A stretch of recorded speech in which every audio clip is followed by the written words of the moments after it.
that video every time it plays. Shout out to other Kevin. What does your shirt say, Connor? Welcome to the Garden. Oh, so we're all wearing. All right, we're all wearing Boston stuff. Nice. Let's get into that dirty water, baby. First topic that we have on the sheet is we have no topics on the sheet. We did this thing today where we're all bringing in random topics. We're not letting each other know what they are beforehand, and we're going. So, Connor, lead us off. What's your Bruins topic? Go. So I'm going to kind of lead us in to my topic with a different spin here. It's been an off season for young goaltenders in the National Hockey League. You see Jake Ottinger get a 3-year, $4 million extension. Carter Hart recently got a 3-year, $4.5 million extension. And as I took a nice long shower this evening, I was thinking to myself, is Jeremy Swayman headed for a 3 to 4 year, $4 million contract? And Spencer Knight got one too. Thanks for listening to me, Kevin. What he said that. Was Spencer Knight in the same range? I was listening to something the other day, and I thought I heard he got $6 million, and I went to ask you guys, and then I just forgot about it because I didn't care that much. He got $4 million, right? What did he get? Spencer Knight got $4.5 million, and then Ottinger got $4 million on the dot. Yeah, I knew that. Yeah. Honestly, you want me to? Yes, I think Swayman's going to have a good year. I think he's going to be a little bit better positionally. I liked what I saw to him in that game. He looked a little less athletic in a way, and not in a bad way. You know what I mean? There's a little less of showing his like raw young athleticism and a little more of positional NHL goaltending, which was a good thing to see. A little more Tuukka-ish. Yeah, exactly. No, he really did. A lot less Thomas and a lot more Tuukka, which I don't think is bad for the longevity of his career. Answer your question. Yeah, I agree. Kev? What do you think, Kevy, baby? Yeah. Kev, pop another button off, brother. Nah, bro. For those of you on the YouTube and for you single ladies out there. He's got his Jesus piece showing right in between red and socks. Freshly Officially, shaved. Red Sox leading the AL East with, since 2012, 5 last place finishes. I'm also a Red Sox fan, but shout out Alex Cora. Sorry to damper down. Kev, how do you feel about Swayman? No, I feel like it's definitely a crucial year in his development to see where he goes and determine the money. So obviously it doesn't perform well, then I see. You know what I mean? Your analysis is better than Darren Drager, if you ask me. Like I would take you over. Tell that Kevin is like speaking his writing right now. Yeah, I love it. I love it. Yeah, no, it comes down to the numbers. I'm a big numbers guy, and if Swayman can put it up, then he's going to earn a contract. But I think, the whole trend of getting the 3 years is like the new NHL, like we're seeing with young players. Like if you're a forward and defenseman, like you're getting paid big up front now, but like I think they're seeing how some of these goaltenders, they're not lasting, or they have these like 3-4 years of they're phenomenal, and then they're shit in the bed. Or they're really good for 1 year, and then they suck. Yeah. Jordan Binnington. Carter Hart. Carter Hart, though, his team's just been terrible in front of him. I think he's super talented. His team sucks. Binnington, I think his team's – I mixed that up. Carter Hart, he's super talented. His team sucks. Jordan Binnington, his team's super talented. He sucks. And then you have on the complete opposite spectrum, you have players like Carey Price and Sergei Bobrovsky who sign 8-year deals, $10 to $10.5 million. And by the end, their kneecaps don't connect to their bodies anymore. So that's a problem. The Bruins were blessed with Tuukka being healthy for so long that I think Bruins fans are kind of numb to the fact that goalies do get hurt. And we've seen some of the other stars from that last generation really show signs of wear and tear at younger ages than the Bruins goalies did. That being said, not really something I'm worried about with the Bruins in their current status is our goalies. No, I do have a question though, Kev. Okay. For you both. Game 1 of the playoffs is tomorrow. Who's your starting goalie? Olmark. Swayman. Okay. We'll see how that goes. All right. Kevin, your question you brought to the table for the Dirty Water. Oh, this is one I've been kind of waiting for. AJ Greer. This man has come on to the preseason, and he's this just could be problematic with my question. He just wowed the Bruins, and we're seeing these last couple practices. Montgomery showing him the opportunity that of playing with Coyle and Smith, and is that a legitimate possibility? And could we see Greer on the third line and Frederick get bumped to the fourth? That's my exact question, so I'm gonna have to get a new one. Yeah, I don't know. Like, so my question was, just to tie it right in, was can Greer and Freddie coexist? I'll come up with another one, but can they coexist? Ooh, They can until Marchand comes back, and then the Bruins have a problem. Yeah, so it's as weird as it is, and that's what I wanted to tie it all into. The Bruins players, other than Hall, Pasta, Krejci, Patrice Bergeron, are currently in a tryout till Brad Marchand comes back and the roster gets really set. Either Zacha or DeBrusque can stay because they'll both move away to either side to play with Patrice Bergeron or Brad Marchand. Anyone would. Mm-hmm. They're competing against each other for that job. Craig Smith needs to perform to keep his job. Mm-hmm. They even stay on the team. The second line, they don't really got to do anything. I think they're all locked in there. They're going to perform. They're okay. Bergeron's that okay. Promise was made. Yeah, without a doubt. Coyle, Frederick, Greer, Smith, they need to perform. They have to perform. Coyle's a little safer. Yeah, I think Coyle's locked in. Who are you going to put Nozick on the third? No. I mean, he's too overpaid to be on the fourth line. And you guys are right with that. But they're in our fourth line too, right? It just rolls right in. I'll wait. That'll become my question. But yeah, from what I've seen from AJ Greer, he's an NHL level player. He's a young guy. He's 25 years old, who was a point per game player last year at 24 years old in the AHL, and has found it. He's a second round pick. He's a higher pedigree player. He was a good player at Boston University. He's not a plug. He was never a plug. He's just a guy who took time to figure out the NHL game. He's 6'3". He plays physical. He throws the fists, and he has a hell of a shot. And idolizes Milan Lucic. Correct.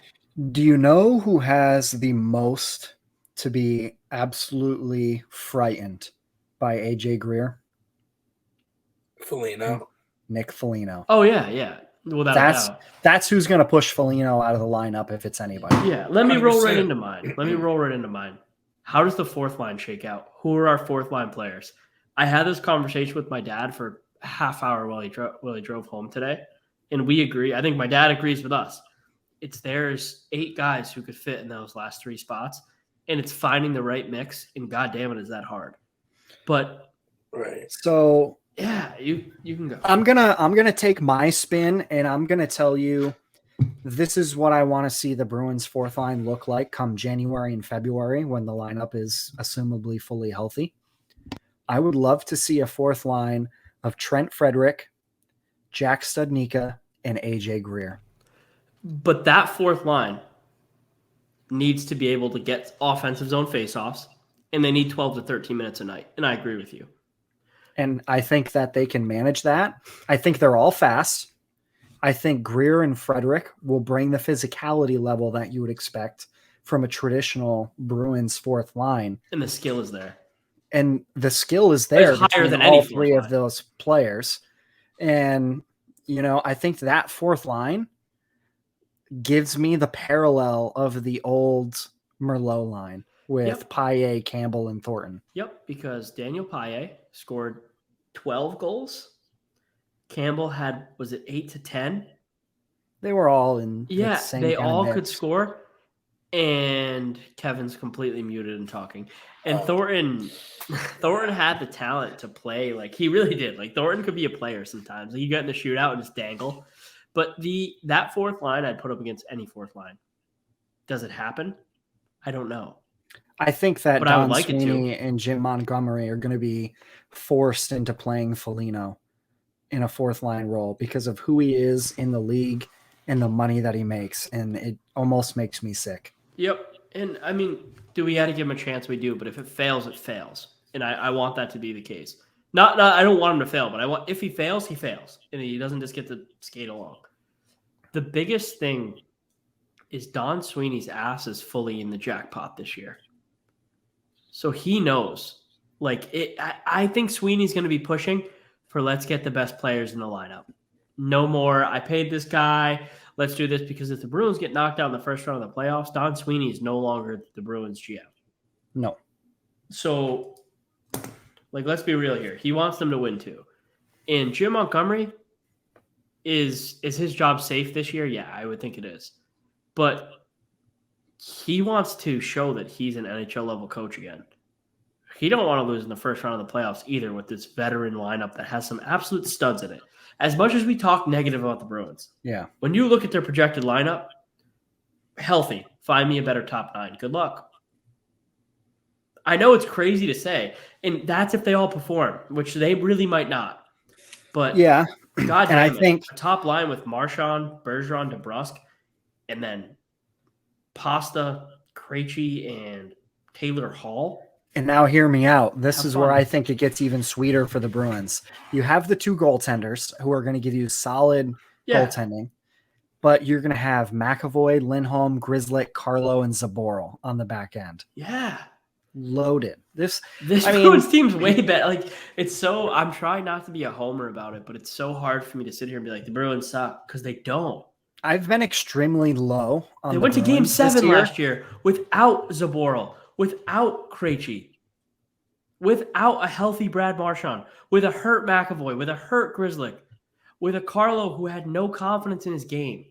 A Ricky Swayman. With a Jake DeBrusque whose mentals were destroyed at that point. With guys just put in the lineup with no business being there. We went to Game 7 against a good Carolina team.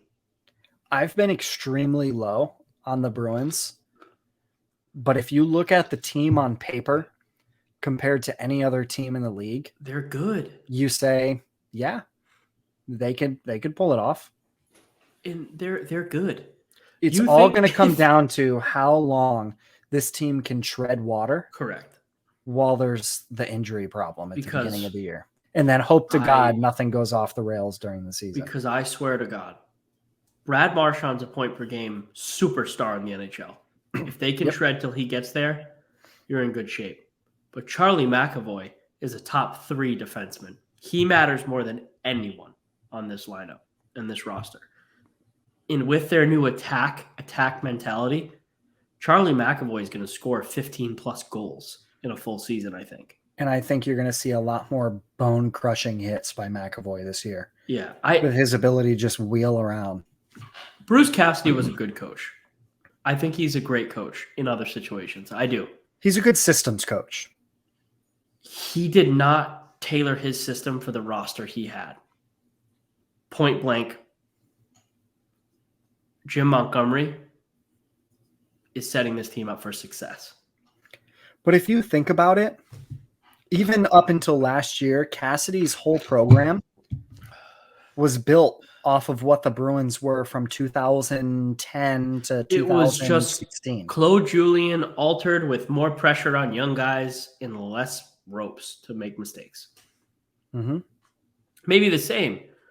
But that's what they did. They hired a guy from the house that Claude built. Yes. That's what they wanted. They wanted to send a message at that time, and unfortunately, it didn't work out. But I'll be damned.